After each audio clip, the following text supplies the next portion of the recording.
Bonjour à tous. Aujourd'hui, on va parler de Carl Schmitt, qui peut être considéré comme le juriste de l'État absolu. Donc, il est né le 11 juillet 1888 et mort le 7 avril 1985. Et en fait, c'est un juriste, un constitutionnaliste, un théoricien, également prof de droit.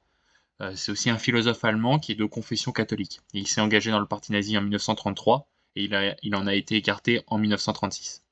Donc, pour certains, ça a été le juriste officiel du Troisième Reich, qui était lié justement à sa doctrine du décisionnisme et de toutes les évolutions institutionnelles allemandes. Il y a un certain nombre d'œuvres, la théorie politique en 1922, la notion du politique en 1932, théologie de la Constitution en 1928. Bon, il y en a un certain nombre. Et en fait, la majorité de ces œuvres, c'est une réflexion sur la nature de l'État et des constitutions. Donc pour lui, la souveraineté étatique, elle est absolue ou elle n'est pas. Donc elle repose sur la possibilité de l'État de s'autoconserver en dehors de la norme juridique. Il y a beaucoup de controverses autour de sa pensée, parce que c'est lié justement à la vision absolutiste de la puissance étatique, et c'est aussi très antilibéral. Donc maintenant, on va parler un petit peu de son enfance et de sa jeunesse. Donc il est issu d'une petite bourgeoisie, d'une famille catholique.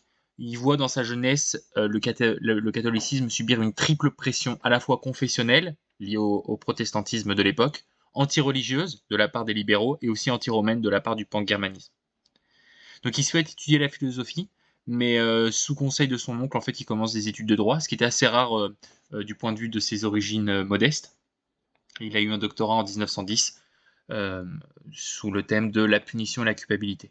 Il s'est engagé comme volontaire également dans l'infanterie, et puis il a enchaîné différentes universités dans le professorat, et en parallèle, il a vu également une vie d'artiste et de bohème.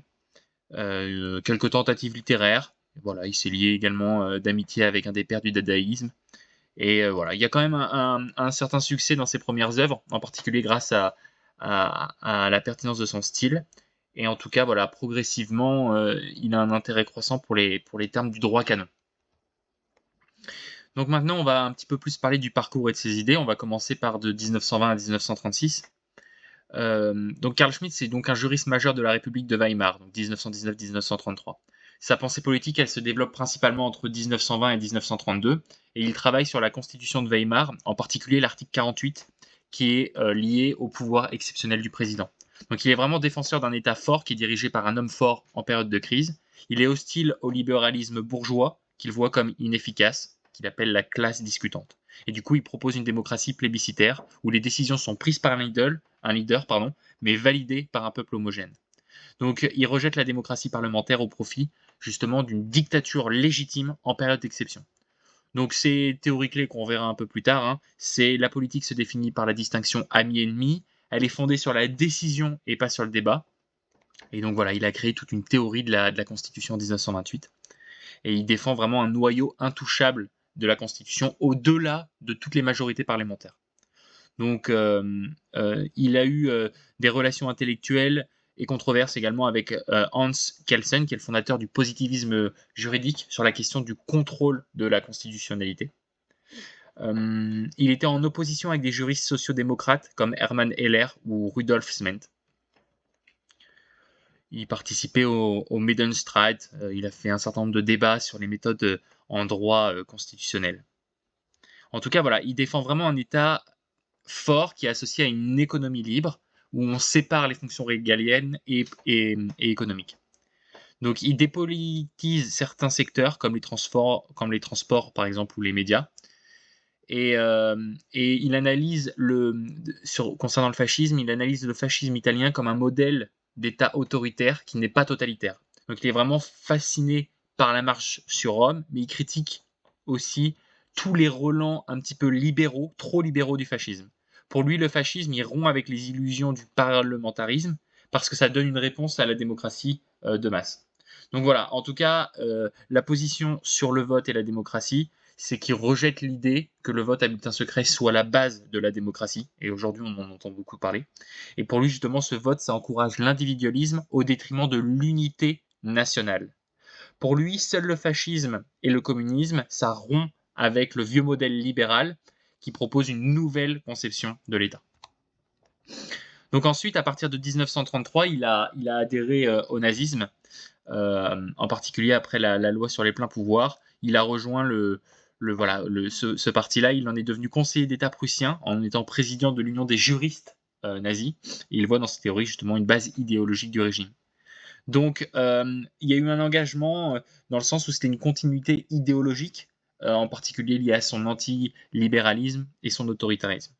Donc lui, il donne des justifications de la dictature, où il donne justement un habillage juridique à cette dictature en légitimant la loi des pleins pouvoirs comme étant la base d'une nouvelle légalité. Donc il développe le concept du Führerprinzip.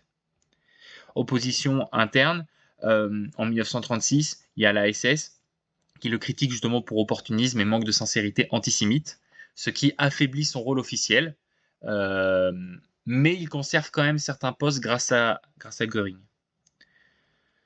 Donc sa pensée politique a été beaucoup instrumentalisée également. Lui, il a théorisé un ordre fondé sur la souveraineté charismatique du chef. Il a introduit également les notions d'état total, de guerre totale et de grand espace, qui servent les ambitions un petit peu géopolitiques du régime. Donc du coup, ça a été très instrumentalisé à l'époque. Donc il a une doctrine juridique au service du pouvoir. À Berlin, il formalise justement la doctrine de la pensée concrète de l'ordre, en légitimant le pouvoir absolu d'un chef, en assimilant justement loi et volonté du Führer. Donc il se présente comme un antisémite radical, dans le sens où enlever la pensée juive. Donc maintenant on va parler un petit peu justement de sa pensée politique. Donc c'est un penseur réactionnaire, nationaliste, antilibéral, qui a été influencé par Hobbes et Machiavel, qui est totalement hostile à l'état de droit. Il est favorable au régime fasciste et nazi. Ça a été donc un antisémite assumé sous le Troisième Reich. Et en fait, malgré cela, même aujourd'hui, sa pensée elle reste majeure en philosophie politique, justement grâce à la puissance et à la force de ses concepts. Donc c'est un catholique pessimiste qui critique le progrès, le relativisme, la technocratie, parce que pour lui, c'est quelque chose de déshumanisant. Donc sa critique culturelle, ça s'appuie sur Théodore Dobler, qui a une vision apocalyptique du capitalisme et de la société fonctionnelle. Donc il développe la société moderne, il dénonce la société moderne pour sa domination technique, la perte de transcendance, en particulier avec la religion, et l'appauvrissement spirituel de l'homme. C'est vraiment des questions d'aujourd'hui. Donc il critique le romantisme politique comme une passivité liée à la sécurité bourgeoise. Il valorise vraiment l'Église catholique comme un modèle d'institution politique forte qui est capable d'unifier les contradictions. Donc dans un de ses ouvrages, Théologie politique, il montre que la politique moderne, elle dérive de concepts théologiques sécularisés. Donc il affirme que la primauté de la décision souveraine sur la norme juridique, et donc ça rejette un État purement normatif. Donc c'est pour ça qu'en fait, il rejette le parlementarisme, le régime des partis, qu'il juge inefficace, qui est totalement dominé par l'argent et bourgeois. Donc il défend une démocratie autoritaire qui est fondée sur le plébiscite et qui rejette les droits individuels au profit de la souveraineté politique. Donc il s'inspire de Hobbes pour justement valoriser sa souveraineté et la décision politique, et de Rousseau également pour la souveraineté populaire. Il a aussi été influencé par Maurice Horiou, qui déteste la société bourgeoise libérale. Donc voilà, Schmitt, il affirme que l'ordre politique, ça précède le droit. C'est la décision souveraine qui fonde le droit, et pas le droit qui fonde la décision souveraine. On commence par la souveraineté. Donc le concept central, c'est la distinction admis-ennemi, où l'ennemi est un ennemi public qui structure la politique. Le souverain, c'est donc celui qui décide de l'état d'exception, qui peut suspendre le droit pour protéger l'ordre.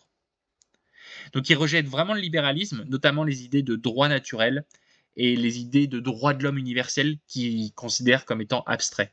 Et sa théorie constitutionnelle, ça repose sur une décision politique fondamentale, pas seulement des règles juridiques. La stabilité politique, ça suppose une homogénéité des valeurs et une décision fondamentale du peuple.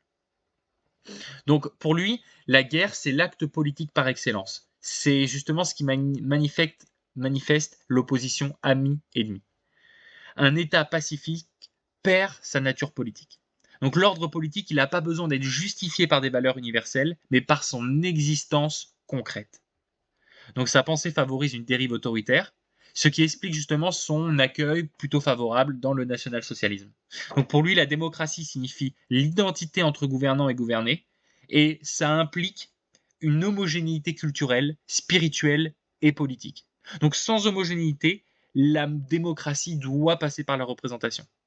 Et pour lui, il critique vraiment le Parlement comme un lieu de conflit d'intérêts et il préfère un président fort qui incarne l'unité nationale. Donc contrairement à Hermann Heller, il lie l'homogénéité à la politique et pas au social. Donc la dictature, c'est un outil temporaire qui peut être justifié pour sauver justement l'ordre constitutionnel qui est menacé. Il distingue la légalité et la légitimité en justifiant que la suspension de la loi peut être faite pour préserver l'ordre fondamental. Donc la démocratie, ça suppose un ennemi extérieur pour structurer l'unité interne.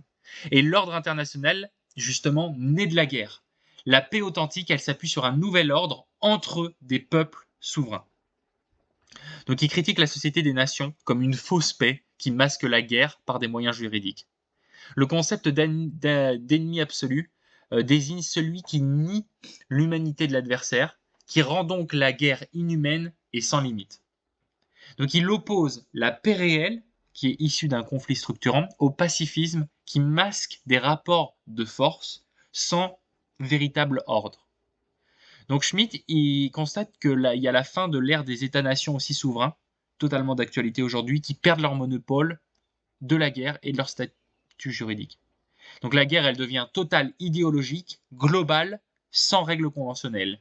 C'est pour ça qu'il développe la notion de grands espaces, qui sont des zones d'influence où des puissances empêchent toute intervention extérieure, comme par exemple les USA dans l'hémisphère ouest.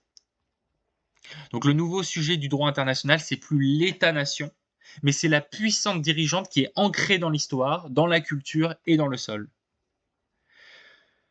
Donc le nouvel ennemi, il ne respecte plus la guerre discriminante, ni la réciprocité. Cela mène justement à une inimitié absolue. Donc la politique, elle bascule alors vers la théologie, où l'ennemi est moralement jugé inhumain et injuste.